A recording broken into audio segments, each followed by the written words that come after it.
Hello, it's Chaim Baruch-Halevsky here with a running commentary live from Central Park, New York City on this beautiful Erev Shabbos Kodesh right before Shabbat Parshat Vayechi. Vayechi means, and he lived the Torah and the teachings of the Torah, especially as they're illuminated by Chassidus, bring life and beauty into our lives and into the observance, into the regular, standard Torah and mitzvahs. Look at that, they're doing hakafos. Can you see them? Like Simchas Torah. They're going around in circles. Okay, so today we're going to talk about an amazing, deep, incredible thought the Rebbe taught and illuminated a piece of the Talmud that rabbis and commentators have been struggling with ever since it's been recorded. And that is that in this week's Torah portion, it talks about the passing of Yaakov, our forefather Jacob. And the Talmud, I think it's Rabbi Nachman, says to this group, he said, Yaakov Avinu lo met. Our forefather Jacob did not die. Literally, he's referring to, because in the Torah, when it talks about other great people like Abraham and Yitzchak and other great people, it says Vayamot, and he died, Vayamot, and they died. But when it comes to Yaakov, it doesn't say that word, that Yaakov died. And then, so he says, Yaakov Avinu lo met. Our forefather Jacob never died. He did not die. So then the classical response of the Talmud with an inquiry with the other rabbis there objected and said, however, the Torah does say that he was eulogized, he was embalmed, his body was smeared with the smearings, the oils that are preservatives, and he was buried. So they asked, V'chi b'chdi, was it for nothing that Chantu Chantayu Savta Savdayu V'kaver Kavrayu? In the Talmud and Tanis, it says, was it for nothing that they embalmed, eulogized, and buried him? And then Rabbi Nachman continues to answer that and with the concept of God juxtaposing,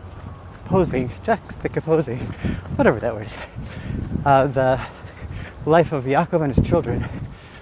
And he said, Ma zar'o b'chaim, af hu b'chaim. Just as his children are alive, so too he is alive. Ma zar'o b'chaim, af hu b'chaim. If Yaakov's children are alive, Yaakov is alive. End of story. Many commentators in the subsequent years have tried to explain this, and the Rebbe brings another incredible, illuminating thought. And he says as follows. He says, we're human beings. For us to understand this, a profound, abstract concept, we're going to clothe it in a physical matter. Actually clothing. He says as follows. This is when human beings, we have a soul. We're comprised of a soul, our body. Then we have external factors like our clothing and other belongings. He says when a person outgrows their clothing, it becomes too big to fit into the old clothing. Or you go to the store and you find something that you really like that is better than what you have. Then what happens is, in order to get dressed into the new clothing, you need to first undress from the previous original clothing. And that's what you do. You get out of one set of clothing, you get into another set of clothing. And the Rebbe says, no one will say, oh, look, this person is unclothed. Poor guy, poor girl, they have no clothing. Horrible. No, because we know that in between getting from getting the old clothes to the new clothes, there's a moment of transition, but it's temporary transition where there are no clothing. But you wouldn't call the person poor or naked at that moment. It's just a transition, a necessary transition to go from one set of clothing to a better set. And not only that, but you say this person is going upwards in levels. They went from a clothing that didn't fit, or a poor set of clothing, to clothing that did fit, or more expensive clothing. So that's considered an upgrade. Okay, so now we understand that. The Rebbe says there's two kinds of people who live their lives in this world. We all have a body and a soul. Now, some people focus their energies and they prioritize the wants and the needs and the desires of the body over those of the soul. So much so that sometimes they'll compromise the needs of the soul for the desires and the cravings of the body. Well, I can relate to that, and maybe somebody out there can also. So some people's focus is what makes me feel good, what makes me look good, what tastes good, what do I like. It's a body-centered life. And of course there's the soul, and we want to make the soul happy too, but once in a while we let the soul go for the body. And then the Rebbe says there's another kind of person who's a tzaddik, or in this case Yaakov Aviinu, or by extension every righteous individual like a Rebbe, who the focus, their real life, is the soul. As the Alter Rebbe puts it in Tanya, he says the life of a tzaddik is faith in God, love and fear of God. That's what the life of a tzaddik is. The life of a righteous person is a connection to God. What's the body doing here then? What do they need the body for? So the soul has a mission. It wants to bring God into this world. It wants to bring holiness into this world. It needs a tool to access this world and to bring God into this world and the world back up to God and to raise the world to God. That tool is the body. So the body is secondary to the soul. It's only a conduit. It's a tool for the soul's mission to bring God into this world and to raise the world up to God. The body, the avos, the forefathers, and the tzaddik is called a merkava. It's like a chariot that has no desire of its own. So in the tzaddik's life, in the righteous person's life, the body is like the clothing is to a regular person. That first life that we talked about, the first kind of person for whom the body is centered, the center of his existence or her existence. The body is the most important thing. And then you could take your clothes on and off and you can change your clothing, big deal. It's an external aspect of yourself. For a tzaddik, this is the paradigm here. The body is like the clothing for that person. The body's life is the soul life and mission.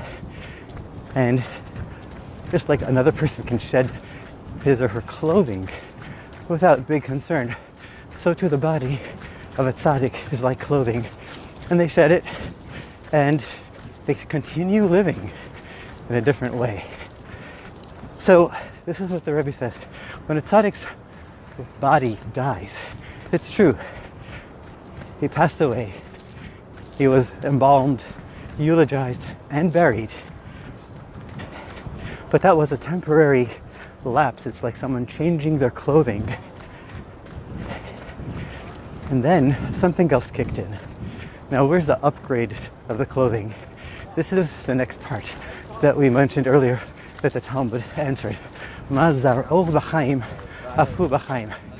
Like his children are alive, so too he's alive. Now the mission of a tzaddik, the mission of Yaakov Avinu, was to bring godliness into this world through his family and children and students and followers. And that is the mission of every righteous individual. So what happens is that when the children kick in and they continue following the lifestyle and the example and the teachings of the forefather, of Yaakov, or any other righteous person, then suddenly the life of the tzaddik comes back. He's revived, because that's his true life. His true life is not the body life. His true life is the soul life and the mission that came with the soul, which is to bring godliness into this world. So once that happens, when the children start observing, because of his influence, suddenly the tzaddik is alive again in an upgraded fashion. It's like taking off old clothing, worn and torn clothing, and putting on an upgraded pair, going, the Rebbe says, from kesef to zahav, from silver to gold. It's an upgrade in the clothing when the children observe. So when they become alive, inspired by his teachings, he becomes alive again. And that's what the Talmud says. The Rebbe explains that, yes, Yaakov was embalmed, eulogized, and buried, but he never died, because he did have a transition period from the body resting, where the soul was unable to do things on his own. But very soon after that, right away, there was an upgrade, because the children continued that mission and that lifestyle inspired by him, which again brought life to Yaakov up into heaven in ways that he couldn't do while he was here alive in this, physically in this world. So it's an interesting idea that the Rebbe is teaching here, is that we, us, you and I, we are able to bring life back to a tzaddik, to a righteous person, to a Rebbe who passed on physically. But when it's up to us, the measure of the life of a tzaddik is up to us after their passing. That's a big responsibility to think about, and it's one that we embrace wherever we are. And the Rebbe said this also about the previous Rebbe. He explained the same idea. We're talking over here as it relates to the Parsha about Yaakov, our forefather Jacob, but the Rebbe explained this exact same thing and many more explanations similar about when the previous Rebbe passed away. The Rebbe said, he's still with us as it relates to our following his ways and his teachings. And we say that about our Rebbe. When you hear people say the Rebbe is alive, it's true.